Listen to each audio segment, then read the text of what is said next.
I'm Hella Rader, and in today's episode of The Stories That Sparkle, I sit down with Eileen, 24-year U.S. Air Force veteran, commercial and private aviation pilot, breaker of glass ceilings, breast cancer survivor, and author, to hear the story behind her Rule of One, the deep grief that comes with change, and what keeps her soaring above the clouds today. So I invite you to get comfortable, sit back, and listen in. Every one of us is a facet on the giant disco ball of life, waiting for a little light to hit just right. I'm Hella Rader. Come join me as I shine a light on the women whose stories help me stay out of the dark. Welcome to our disco ball, the stories that sparkle.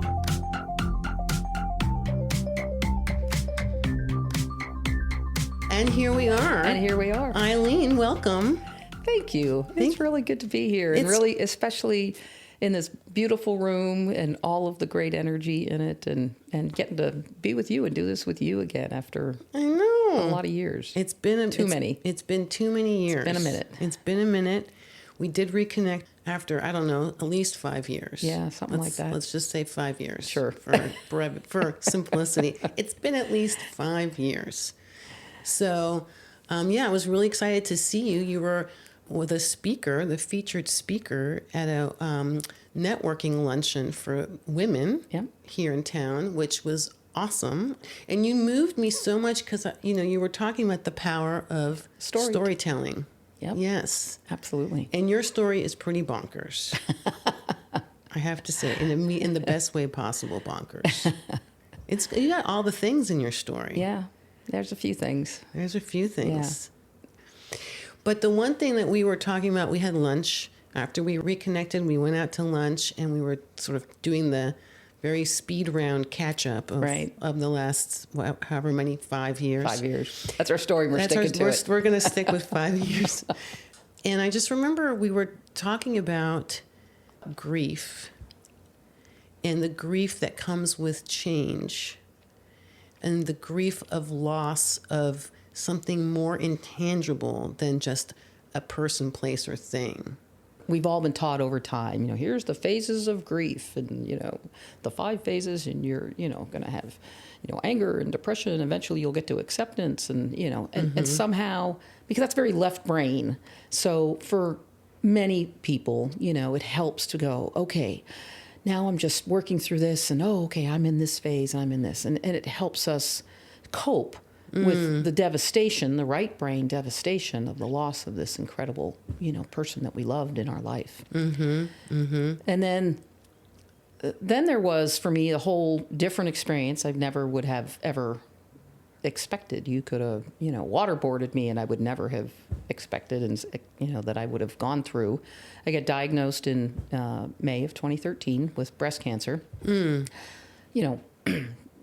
Take a number at the deli counter and get in line, because whatever the statistics are now, 1 out of every 7 or 8 women or whatever it is, it's just, it's so pervasive. And who doesn't know somebody, not just with breast cancer, but with cancer? Right. Who doesn't have somebody important in their life that is going through, and if not cancer, some other, significant, life-altering, potentially life-ending disease or condition? Yeah, and it's brutal to watch.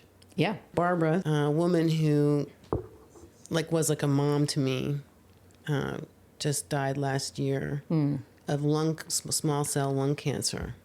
And watching that, that was awful. Yeah. And so in my case, it was, I come from a 24-year Air Force military career, flying airplanes all over the world and, deployments and combat and all of those things. Mm-hmm. So this was just, another thing I was taking on and was going to, join the involuntary membership in the Pink Ribbon Union, and I was going to get on it. Here we go. Right. Well, that was my plan. Right. Right. Oh no, that's always not a good sign, right? Yeah. When you say my plan, And I'm just in the interest of, time and moving the story along, getting to the place of the morning of surgery that ended up being a bilateral mastectomy there was a horrific experience leading up to that, thanks to our lovely healthcare system. And the taking off of them went fine. I cannot say enough. There are angels walking among us, and my breast surgeon is one of them. Dr. Bridget Opong is her name. Excellent. Yep. Yeah. Shout out to her. Shout out to her, Dr. O. But the reconstruction with the plastics surgeon did not go well. Bottom line, it ended up being botched, and came out of a 16-hour surgery with one of the two reconstructed blobs, as I call them, was immediately failing. Less than 24 hours later, went back into emergency surgery, and they took one of them, the left one, off. So I ultimately came out of the hospital 6 days later with a reconstructed on one side and an implant on the other, which I named Thing 1 and Thing 2. Right. Well, I'm glad you have a sense of humor about it. I mean, you kind of have to, I guess. But wow, that's intense. And so it ended up being 7 surgeries over 2 years to try and put Humpty Dumpty back together again, unsuccessfully. And I ended up so incapacitated and disabled that I couldn't even put on my own socks. And out of all of that, over the course of just the first year and a half, well, over the course of those 2 years, my wife left, lost the house, lost the business, lots of, because I had to move to a little hole-in-the-wall rental in a town about 10 miles away. So lost pretty much all my, I'll say, friends, people that I had spent lots of time with at rubber chicken lunches and dinners, and of course lived in this phenomenal neighborhood and had friends, lots of friends and neighbors and everything. And all of that just poof. It felt to me like overnight. Right. I mean, it wasn't. It was over the course of, year, 2 years, whatever. But I was in such shock. And became borderline functional. And I was, again, so disabled. I mean, this is where Eileen's rule of 1 came from. Okay.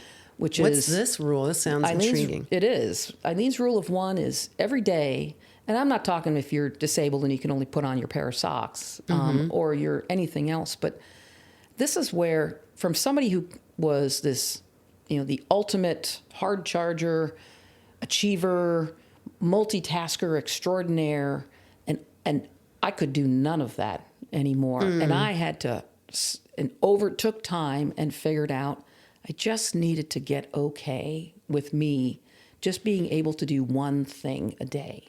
Wow. And if one thing a day was walking to the mailbox to get to the mail and come back to the sofa, then that was my one thing. I could do, if today was shower and wash my hair day, then that's it. There was no loading the dishwasher, unloading the dishwasher, doing laundry, right, walking the dog. There was one thing a day. It was, wow, because that was all I could do. So like sometimes the one thing was I showered and washed my hair. Yeah. And that was the one thing. Then, wow. And then would be load the dishwasher and run it. And that was it. Couldn't unload it and put all the dishes away. Right. That was the next day. Right. I'll do that tomorrow. Right. Wow. And I just got okay with just what I eventually started calling it Eileen's rule of 1. And it became, over time, this did not like some, aha moment suddenly hit me one day. I mean, it was just struggling to function and live. And I just learned to get okay with sitting on my sofa looking out the windows, much like here, looking at the birds. I had set up a bird feeder using an old dog bowl that I'd put. I love it. Turns out that blue jays like Meow Mix cat food. Really? They do. What? That is bonkers. Never heard of that. Yep. Wow. And became okay with just, from having gone at the speed of light for so many years, I had no choice. But right.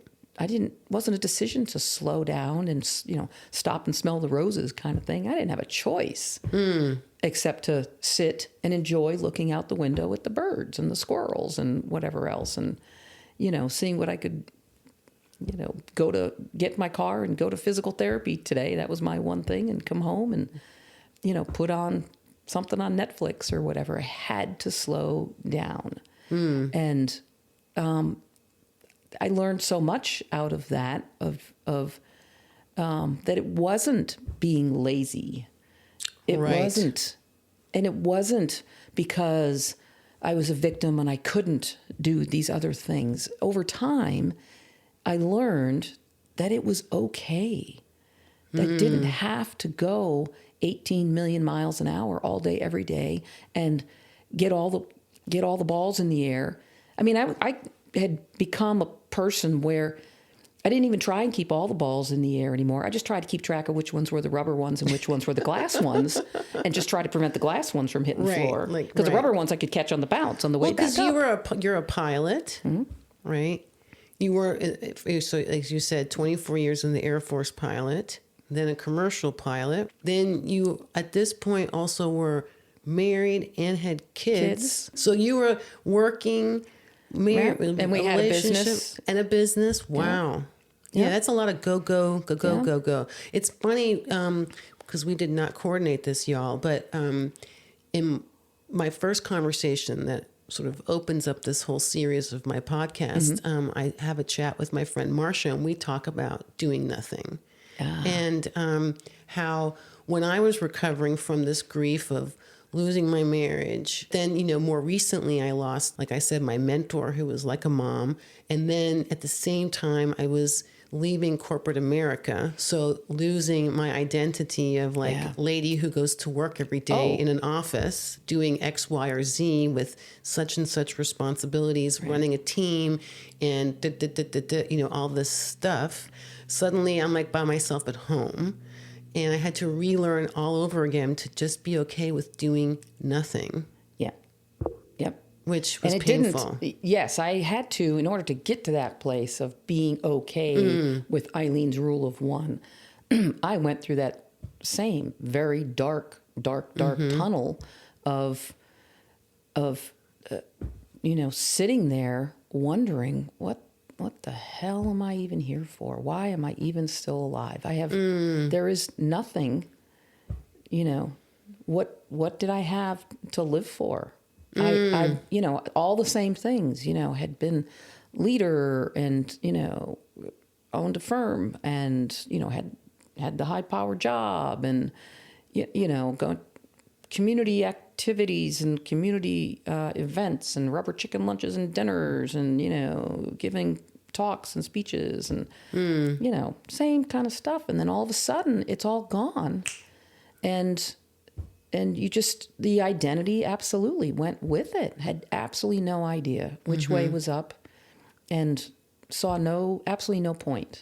Well, and then on top of that, you're dealing, which I didn't have, this piece, the physical elements of not being able to move your body in any kind of normal way. And also now you've got parts of your body that are completely altered. What was that like?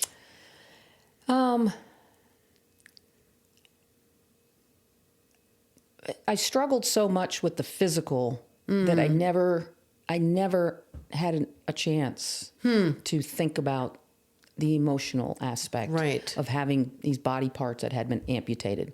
I mean, we call it this clinical term a mastectomy, but you're having whole parts of your body amputated. And in my case, by virtue of the surgery that was done, I had no feeling from my collarbone to my hip bones. Wow. So I was just, it was very much all about the physical. There was no time or space or even interest in thinking about what does that mean as a woman to not have breasts anymore. Right. I couldn't even tell you how much I didn't even care. Right. There was nothing to think about. There was no energy. There was no interest.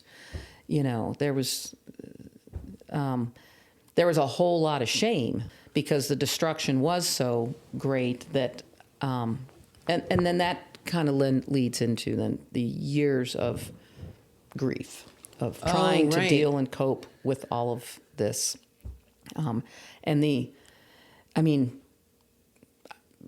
I just had, decided that I was never going to have sex again. I was never Right. going to, there was no way anybody could ever possibly take an interest in this devastation. That, I mean, it's hard enough for me to even look in a Right. mirror. Right. There are still, to this day, there are no full-length mirrors in my house. Really? Yes. It's just, I look like I had a fight with a meat cleaver in a dark alley in some third world country. Yeah. Yeah, I call that my body, my scars. I had a hysterectomy, so Yeah. I have like these 4 Yeah. radial scars because they did a robot, which is just crazy pants, like a robot surgery. Oh, yeah, yeah. So I have these 4 scars like around my belly button. Every once in a while, it literally catches my eye, and I'm like, yeah, that's a reminder to me that I've been hollowed out. Yeah. And now there's no emotional charge left with that so much, but like, yeah, that's a forever altered situation. Yeah. Mm-hmm. Wow. Yeah. Like they're sort of interconnected thing. Yeah. The shame and the grief. Yep. And the depression. So when I moved into that, I call it the shithole rental. It really was fine. It was a Right. fine place, but Sure. mentally and emotionally after, this very rich, full life and future and everything, that to me, I called it the shithole rental. Right. So sorry if that goobers up your recordings. No, but- no, I don't care.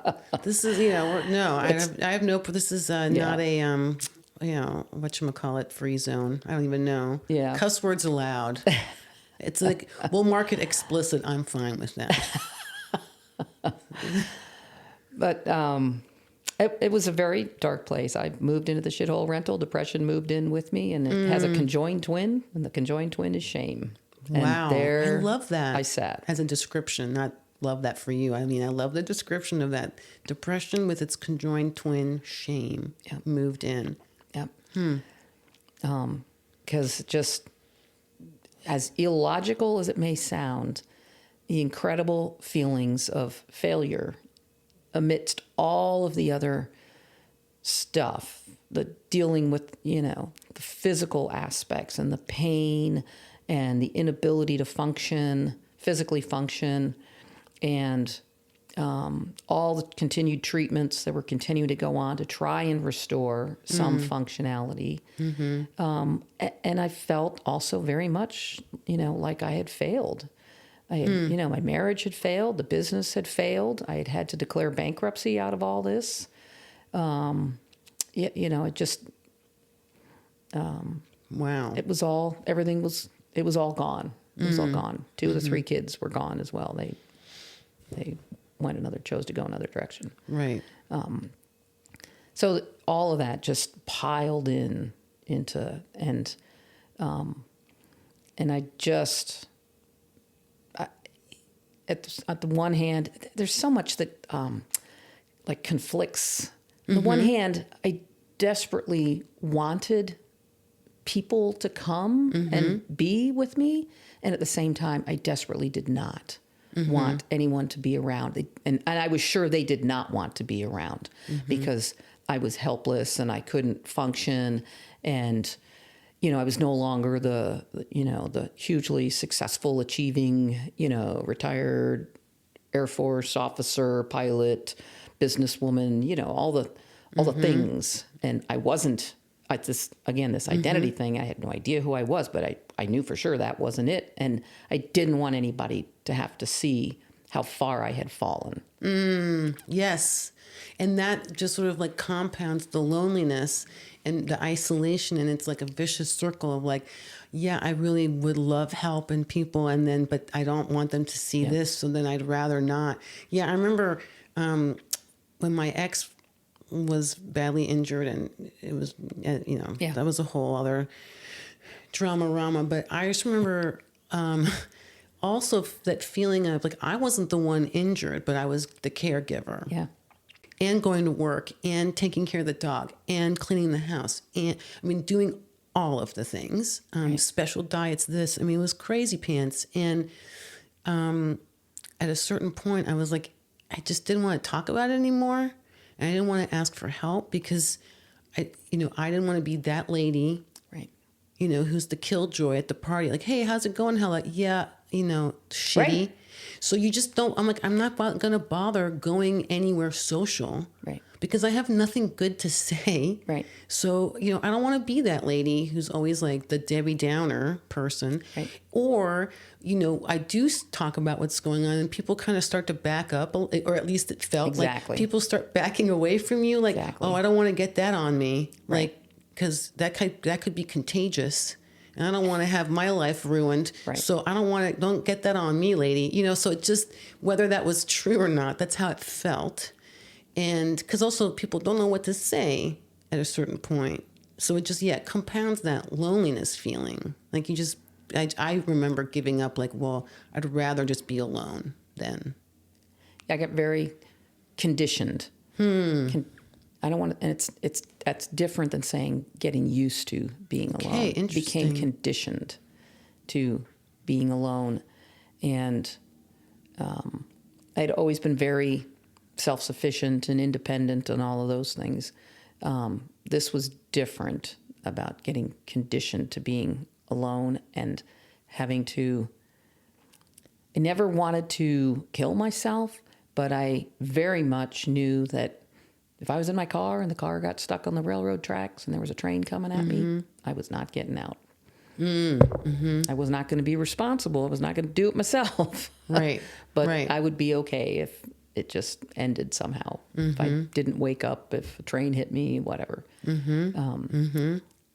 Because I had become so conditioned to it's now just me and nobody else. I didn't want anybody else seeing this mass of destruction and, one surgery after another, except for my one friend, Liz, who has stuck by me even all these years later. She was the one person. She would text me pretty much every morning. And if I didn't answer, she'd text again. If I didn't respond, she would call. And if I didn't answer, she would leave her job, get in her car, drive to my house, and come through my front door to see if That's I amazing. was still there. She would not give up. Wow. Yep. That's amazing. Yep. She is. She's amazing. So how did you climb out of that? Some of it was, in hindsight, there was no grand plan. There was no, going to therapy because I couldn't. And it was Because long, just to be clear, like you literally couldn't move much at all, right? Yeah. Physically. I could get myself into the car and go to physical therapy, and that would wipe me out, and I would, come home. There was not enough of me to do anything Right. of that approached anything approaching normal life. Right.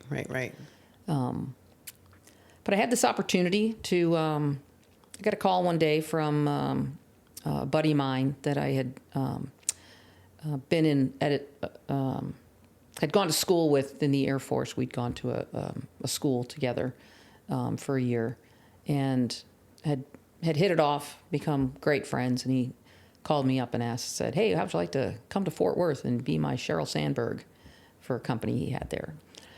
So with a whole lot of help and effort, credits to Liz and to him and his company, moved me to Fort Worth into an apartment there. And I began then, because now I was removed from this environment. Right. So this is like I said, there wasn't some grand plan. There were just interventions or events, things that became, in hindsight, I can see became forcing functions to move the needle a little bit. I was not getting, physical therapy was fine, but I was not getting, in hindsight, didn't know that at the time, the care that I needed in order to be able to fully function or close to fully function again. Right. So the job-wise in Fort Worth did not work out at all. But the real reason I ended up going there, being brought there, I was brought there, was because of the medical team and the cancer support group that I became connected with. And another phenomenal physician, who's another angel walking among us, Dr. Saeed Survey, got this idea to use a type of procedure that's usually used for like carpal tunnel syndrome and try and apply it in a different way. I was a mass of scar tissue from neck to pelvis over time, and it was getting worse and worse and worse. I had about 30% use of my right arm, and that was it. And wow. And so he had this idea to try and see if it could start trying to break up some of this scar tissue. Details of which don't really matter, but it took, the bottom line is, I was there for about 15 months it averaged out about every 10 days. I would go get these injections done to physically inject fluid and force it into the scar tissue, and physically using his hands literally break it apart. Wow. So it's like, I call it, if duct tape could talk. It was like literally like two pieces. It felt like what pulling two pieces of duct tape would feel like if you were ripping them apart. And I began to be able to physically function again. And, whatever your belief system is, whether it's God, universe, energy, I believe in all of it. All of it. Same. I just happen to personally believe that as humans, we are limited in our brains and in our language to be able to fully understand and articulate what it is that's happening to us. There are people who can. I don't think I may happen to be one of them. There are absolutely people who have over history, over the course of humanity, and those among us today that are able, that get it and are able to talk about it and write books and those kind of things.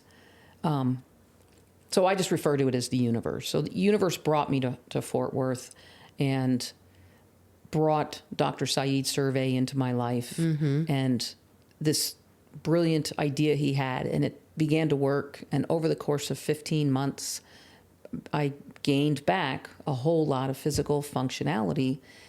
And in addition to that, there was, in the apartment on the first floor that I lived in, down the hall from me, was a woman, and she was a bike rider.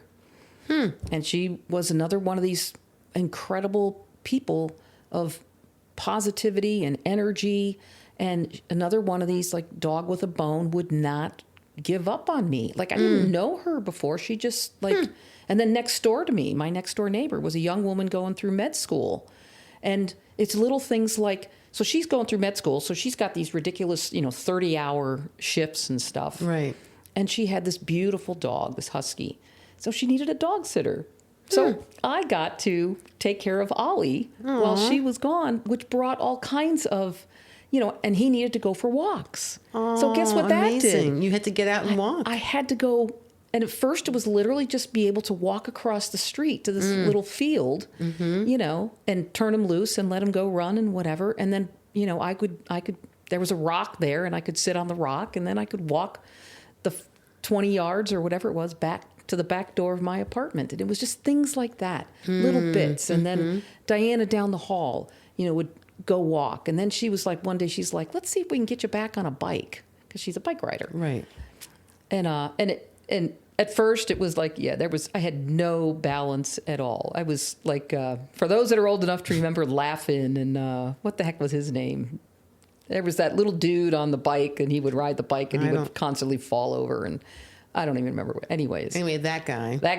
That was me. He'd get on the bike, and I had no balance, and I had no ability. And I used to be a bike rider, and I would just fall over. I could not. Wow. But little by little over time, eventually could ride the bike to the end of the block, to the stop sign and back, and little by little. And over the months, as these treatments went on, and now I had some people in my life who didn't know anything about the before.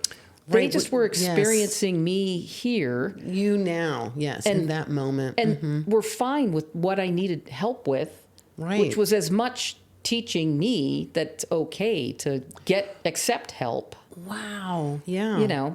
Teresa coming over to help, put the Christmas ornaments on, put up my Christmas tree and put ornaments on it, because I couldn't reach, much above my head, because my arms didn't go up that high. Right. And so she would get up there and put ornaments on the tree and everything. And so it's just little things. These are my memories I have of just learning how to accept people back into my life to help me start being human again.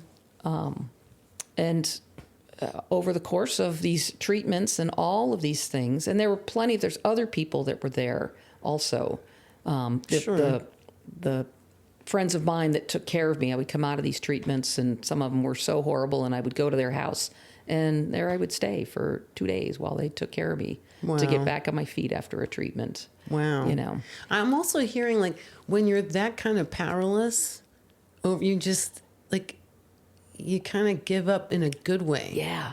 Like you're like, whatever, man. Like I just give up. Like I remember that feeling of surrender is like, Yes. you know, and I always find when I'm fighting that moment, like I remember last May, I knew something had to change. Like I knew my work situation probably needed to be very different.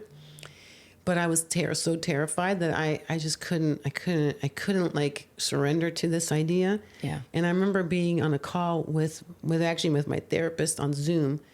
And I was like, the whole session, I just was laying on the floor with my hoodie pulled over my head.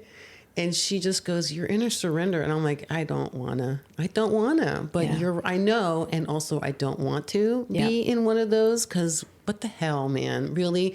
Like another loss? I can't take any more loss, was my thought. Yep. But it was out of that that I had always known the Serenity Prayer, because I have family members that are have been years in recovery and you know, phenomenal human beings. So the Serenity Prayer is always, I came from that family with, you know, Al-Anon and Al-Kids and AA and all of that, and NA. And so, but it began to become real for me. God grant me the courage to accept the things I cannot change, the courage to change the things I can, and the wisdom to know the difference. And you used the word surrender, very much so. Yeah. Surrender is not failure. right. It's, for me, what I use, and it's an all day, every day thing. Right. You know, especially at the tough times, whatever Sure. they are, is everything's looking through this lens of, okay, what's going on? Can I change this? What should I do? What can I not change? And I got to be okay with that. Right. Right. And if I can choose something and change it, great. What can I do different? Where are my expectations in the midst of this? And if I just change, what can I change? Maybe I can just change my expectations. Maybe I can change some other thing of the circumstances, you know, or maybe not. Right. And you're in this place of surrender. Yeah. And be okay with that. And I go back to that Eileen's rule of one mindset, that this is all I can do right now. And if right now that's that surrender and I can't do anything about this, I have to be okay with that. And now I'm able to do that. Like, it's become sort of this life practice. And I'm not saying like I get up every morning and I sit around and meditate on the Serenity Prayer or Right. whatever is going to happen today or whatever, but it's become a practice now where it's almost like an immediate thing of, what's going on? Can I do anything about this? What can I not do anything about? Okay, I need to let that go. I need to set that aside. I need to not get absorbed and have my energy sucked into that black hole vortex that I can do nothing about. Right. Right. And I got to Right. be able to go about and figure out my way forward on the things I can do things about, and constantly check myself, that wisdom to know the difference part, that Right. third line, and constantly just check myself and go, okay, am I just rationalizing this away, or can I really not do anything about this and I need to let that go? Or should I change something on my part, because that is important to me, so the change I need to make is actually with me. Right. And then I can go, this Right. thing that I'm stepping away from, I don't step away from. I can then go do something about it. I can address it in some way. Right. So all of that, Yeah. it's not black and white. It's not a clear cut. But the Serenity Prayer then became became front and center, and it has remained that, Right. and You know, I have it hangs in my kitchen right on the coffee mug rack thing, you know. Yeah, no, I use it all the time as well. I'm a big fan of that. Just to check myself. Well, I'll use that. Plus, I'll add something someone gave me once was, God, show me if I need to do something different or do what I'm doing differently. Yeah. Like when you were talking about maybe I need to maybe change what I'm doing here. It's not that the situation or the environment needs to change. I need to be different in it. Right. Yeah. Wow, that's so powerful. The rule of one and the serenity prayer. Yep. I like this combo. I'm loving the rule of one. I think that's a great way to put it too. Like really, I can do this one thing today. And be okay with it. That's don't forget that part. Oh, that is, you're right. Be okay with it. And like, that's good enough. Like, that's not just good enough. It just is. It's okay. It's like, be okay with it. We all have those days, those moments, whatever. Right. That's all I can do today. And if today is a series of days in a row, okay. Right. That's all right. I had months and years of those. All in all, it was 10 years of working through the grief and trying to find my way every damn day, to find my way and there's no preparation for it. There's nothing. I mean, cancer itself is a complete industry unlike anything else. Right. Yeah. It has its own lexicon. It's got its own org charts and structures. Right. It's got its own methodologies and processes, which change depending on if it's an odd Tuesday in Lithuania and some new drug has come out, or your DNA, your genetic testing comes back. I mean, it's just absolutely freaking overwhelming and impossible. You could go to med school and study it, and you would still never be prepared to be on the receiving end of it. It's that foreign and that different. And I'm sure plenty of other major, life-altering, potentially life-ending diseases are the same. I only know this one, thank God. This is just from my experience. Right. Did you go through chemo as well, or no? Was it straight surgery? I did not. I am so incredibly fortunate, and it is not something I ever overlook or... Yeah. Which posed challenges. I won't, when it got to the cancer support group that I ran into. Oh, right. Well, you didn't really have cancer because you didn't have to go through chemo. Oh no. So wait, I've had my boobs amputated and I could only put on my damn socks.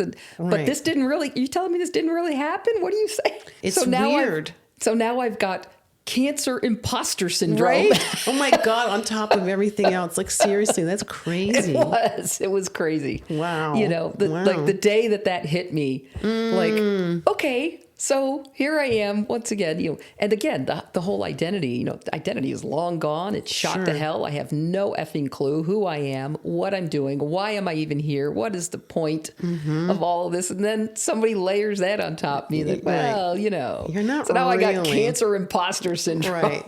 Like that's a thing, it turns, Apparently, I named it. Right. You're like, that's a thing. That's a real thing, people. Yeah.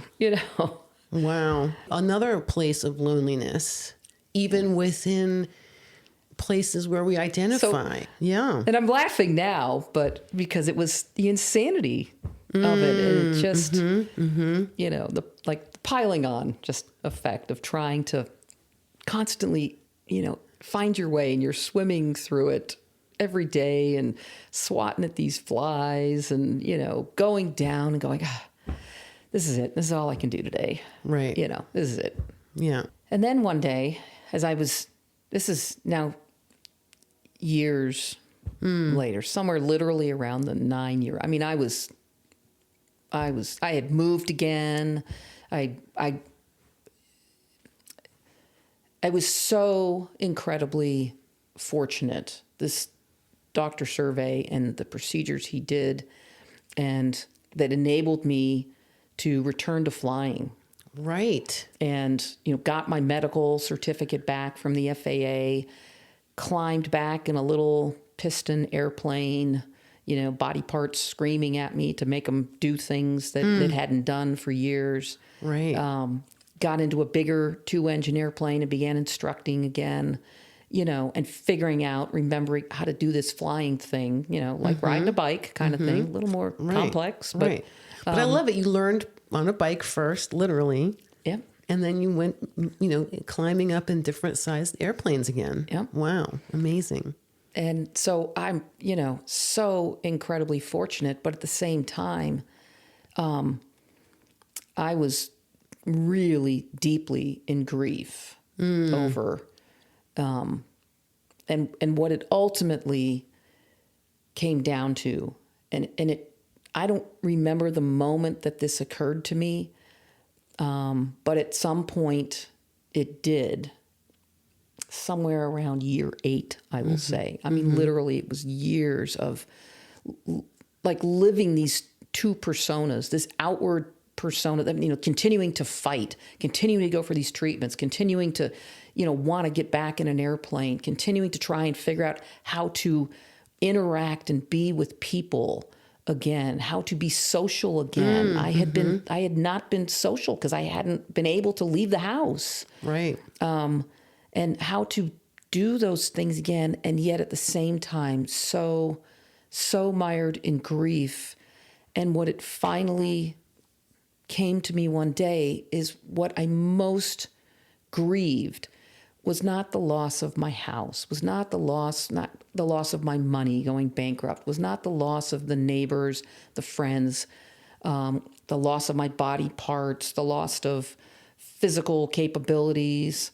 What I grieved most of all was the loss of the promise of what was to be. Yes. The promise of what was to be. Everything that, I had turned down a promotion and retired out of the Air Force so we could go be together, so I could have the life I'd always wanted. Because I was in the military in the era when being gay meant, if they found out, that they would prosecute you and put you in prison. Right. And then eventually that, even under the don't ask, don't tell, that was BS. Right. It was still just as bad. And it wasn't until 2013, 8 years after I retired from the Air Force, that changed. And, Wow. And people could serve openly. So I spent 24 years hiding in plain sight and living. I got very good at living multiple different lives and presenting different personas and, boxing up my life into different boxes that I would let different people into those boxes in order to stay safe and not get arrested and thrown in prison. Sure. Yeah. Makes sense. Yeah. So I had gotten very good at living different personas. I had 24 years of that. So I had this one persona where I was, continuing to be this, the fighter and the working my way back and, wanting to fly again and all of those things and riding a bike and Diana and Teresa and Ollie the dog and just living again, learning how to live again. And at the same time, remaining just in this dark, depressed state. In those moments when I'm on my own and in the quiet times, grief and deep in grief. Right. And just knowing that I was never going to have, ever again, be able to have what I had, which was the promise of what was to be. All the things, when you have that person you love more than anybody else in the world, and you have built a life together and raising kids and 2 dogs and 3 cats and, and all the activities and social functions and neighbors and friends and looking at land to go build your forever home on and talking about traveling and, taking trips to Italy and where do we think we might want to go next and all those things that are the trappings of life. But collectively, those were all of the promise of what was to be. Right. We had a sign that hung in our dressing room. And I'm going to paraphrase, I don't remember exactly, but we found it somewhere. And so we hung it in our, we had a very large, dressing room, women with lots of clothes and shoes and everything. Love it. I love it. I need a dressing room. I have a walk-in closet, but it's not a dressing room. Yeah. So we Next. took a, yeah. That's up next. Yeah. And it basically said, I want you to die first so I don't ever have to live a day without you. Aww. Like, so you read the first part and you're like, I want you to die first. Right. And that's what cracked us up when we saw the Right. sign. It was like, Yeah. yeah. Because so I don't ever have to live a day without you. Aww. And that just really captured for us who we were, where we were going. We had known each other since high school. We had gone to boarding school in Rome together as kids because our families were expat families living at the time in Saudi Arabia. So we went back a long ways, and so it was this promise of what was to be, and that's what I figured out, and then I really turned the corner. Oh wow! So it was identifying the grief underneath the other griefs. What it was that I was really grieving was the loss of the promise of what was to be. Yeah. So once you identified that grief, like then you could tackle it. Like how did you then tackle that grief or that piece of the grief? Then it became coming back, almost full circle here, coming back to just be okay with it. Because grief is like waves in the storm on the ocean. I'll use a nautical metaphor, even though I'm a pilot. I don't know why, but it works. I love it. Yeah. Everybody can relate to this. And at the worst of the grief, the waves are 50 feet high and they're crashing down on me every 10 seconds. And all you're trying to do is literally keep, not even your whole head above water, you're just gasping for breaths of air until the storm passes, the grief storm passes for that moment, that hour, that day, whatever it may be. But you have grief that's where the waves are 50 feet high and crashing down on you every 10 seconds. And eventually, over time, if you can be okay with that, whether it's a mindset, a heart concept of, I can be okay with this, like Eileen's rule of one. I can be okay with this. This is serenity prayer kind of stuff. What can I change? What can I not change? Wisdom to know the difference. And eventually, over time, the waves are no longer 50 feet high. The amplitude of them, the height of them lessens, the frequency that they buffet up against me. And then my head's above water. Then I'm able to tread water. Then I can actually start taking some strokes and start heading towards that little piece of land that I can see a few hundred yards away. And it does. On its own, grief it'll do that.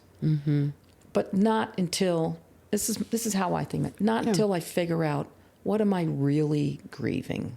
And once I figured out what I was really grieving was the promise of that I'm never going to be, of everything. Not that it can't happen. Right, but that somebody else, some other time, place, whatever. But the promise of what was to be. I could not have been more all in, on this. And I call it a marriage. In the time frame, in the state of Virginia, we could not legally be married. We could not have been more married. All the documents, all the legal stuff, or whatever. We were married. Right. I was going nowhere. The promise, all the promises of what was to be, and that's what I was grieving. That I would. It was all gone. And once I realized that, then suddenly, in these split persona, then I started being able to literally kind of integrate all the different aspects of my soul, the internal me, and that this is all, I had spent so many decades with different parts of me living in these different boxes, as I called them. Mm-hmm. And now none of those boxes, there were no walls, there were no barriers anymore. The whole thing, man, you get the whole buffet. Right. You know, you don't have to eat everything on the buffet, but it's all there now. Right, here you go. Here you go. Pick what you want. Right. Yeah, work with it. I am what I am. That's right. Yes. You know, and I began saying that. I am who I am. Mm-hmm. Take it or leave it. And if you want to leave it, this is not a negativity thing. Right. This is another one of Eileen's takeaways it's in my book, is I am who I am. Take it or leave it. And if you want to leave it, that's okay. Guess what? There are 7.999999 billion other people on the planet. Right. Go. If I ain't it, go. Right. It's okay. Right. Yeah. Back to that it's be okay thing. Yeah. For me, it was similarly, it was, I'm going to stop apologizing for who I am, only for what I've done or do that's unkind or inconsiderate. That I'll own, and I'll make my amends for that stuff. I love it. But for who I actually am, like, exactly, take it or leave it. I'm done. Like, trying to figure out.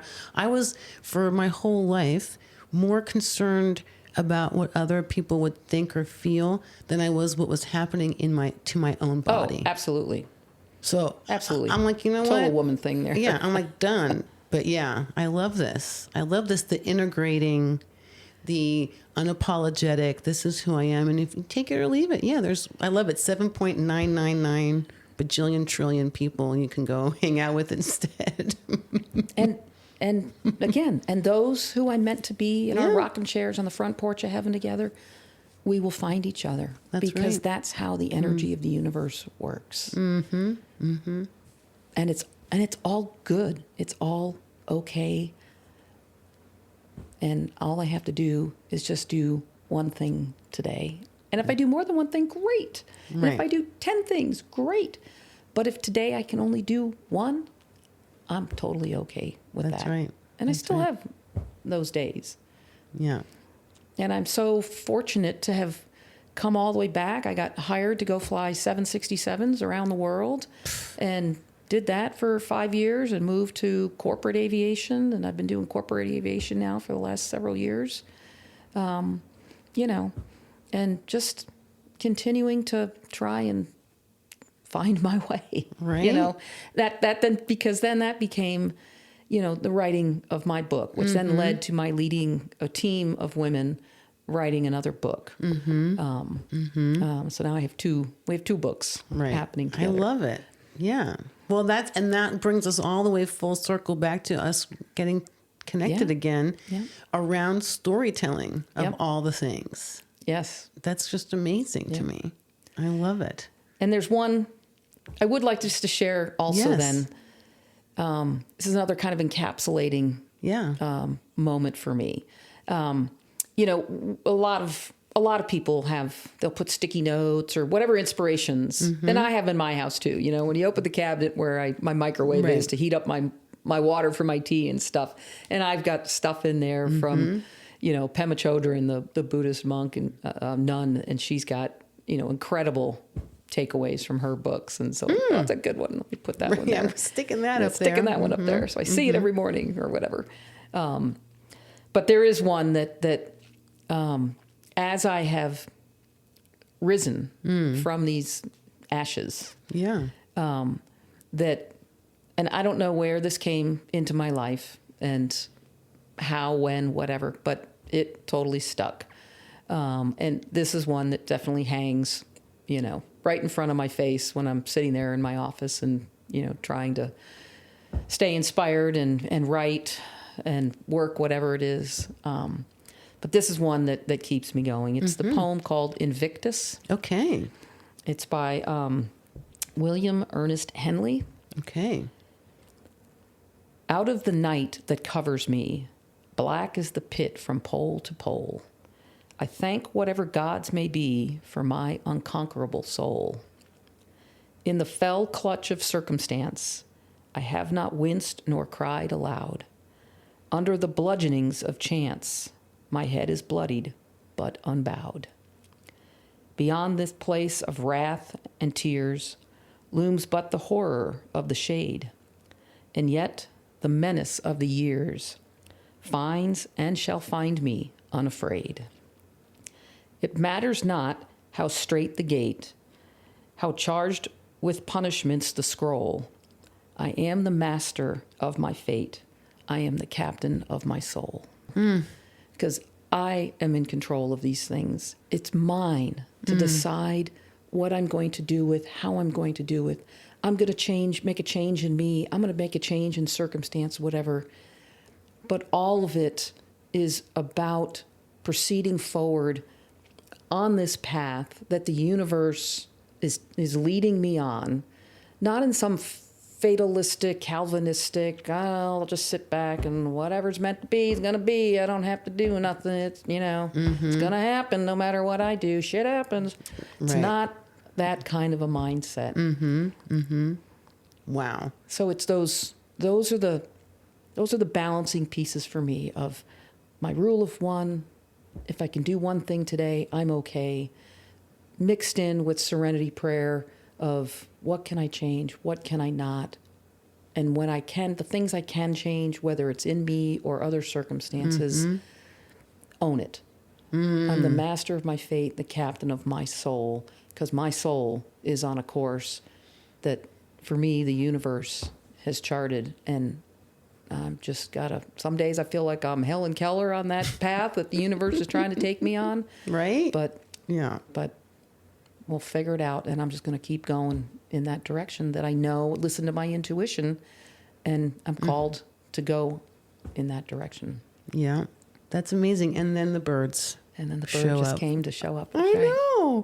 Thank you so much, Eileen, for coming over. This has been awesome. This has really recharged my batteries, I got to tell you. Oh, I'm so glad. The last time I got to was at the luncheon when I gave that sort of TED Talk kind of a thing. Yeah. This was obviously more free flowing and less rehearsed. Yeah, no, I mean, it was wonderful. And it's wonderful. And it's such an inspiring story. And I can't wait to see, where you take this story from here and, where else it wants to go. Too. I think that's really exciting. And I'm really grateful for you being willing to come share it here today. My hope is that, one more person out there doesn't feel so alone. Yeah. We know what that feels like, and it's awful. And I think there's a lot of us out there, probably everybody on some level just feels alone with whatever it is they're dealing with, and they think they're the only ones. So my hope is we can broaden that tent a little bit more and invite people in to go, you're welcome here. You're not alone. Absolutely.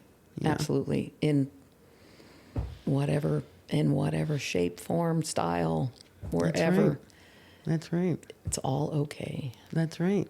So, well, thank you so much. Thank you, Helen. This has been amazing. It's been amazing. I love it. We'll do it again, I'm so sure. Privileged to be a part of what you're doing and your journey. Aww. And the path that you're now walking, that the universe is leading you on. And I'm just so jazzed to be able to be a part of it. Well, thank you. I love that, you're only down the hill.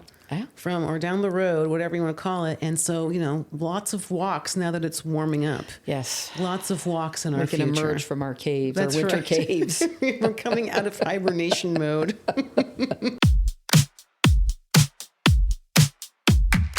Many thanks again to Eileen for joining me today. I do want to follow up with one correction and one clarification.